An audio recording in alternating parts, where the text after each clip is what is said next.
साहेब, सर्वसामान्य मंडळी साहेब, मी जास्त बोलणार नाही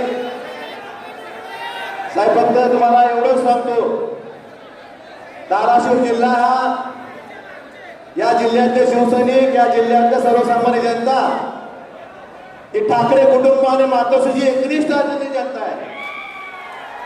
त्यामुळं कुणी आलं कुणी गेलं तरी शिवसैनिक खंबीर आहे, जागेवर आहे.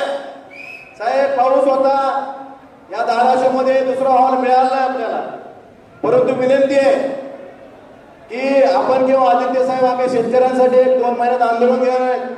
त्या ठिकाणी धाराशिवला आपण यावं की सर्व धाराशिवच्या जनतेच्या वतीने आपल्याला विनंती करतो. आणि साहेब, एवढंच सांगतो की निष्ठा ही बोलून दाखवायची नसते साहेब, कृतीतून दाखवायची असते. त्यामुळं साहेब 22ला पण दाखवलेला आहे, आताही दाखवतोय. या सगळ्यांसमक्ष तुम्हाला प्रत्येक समक्ष सांगितलेलं साहेब, पण या तमाम धाराशिवकरांच्या समक्ष सांगतो साहेब, काही झालं तर उद्धव साहेबांची साथ सोडणार नाही. आणि साहेब, हा शब्द त्यांना आणि तुम्हाला एक शब्द देतो, काही झालं की काही वेळ आली तर या शिवसैनिकांना वारावर सोडणार.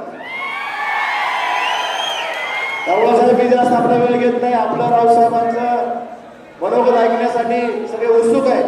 फक्त मला एवढीच जाण आहे साहेब, माझ्यासारख्या सर्वसामान्य शेतकरी कुटुंबातल्या मुलांना फक्त शिवसेना या 4 अक्षरावर जिल्हा परिषद सदस्य 2 वेळा आमदारकी मिळाली, हे उपकार मी आयुष्यभर विकारणार नाही.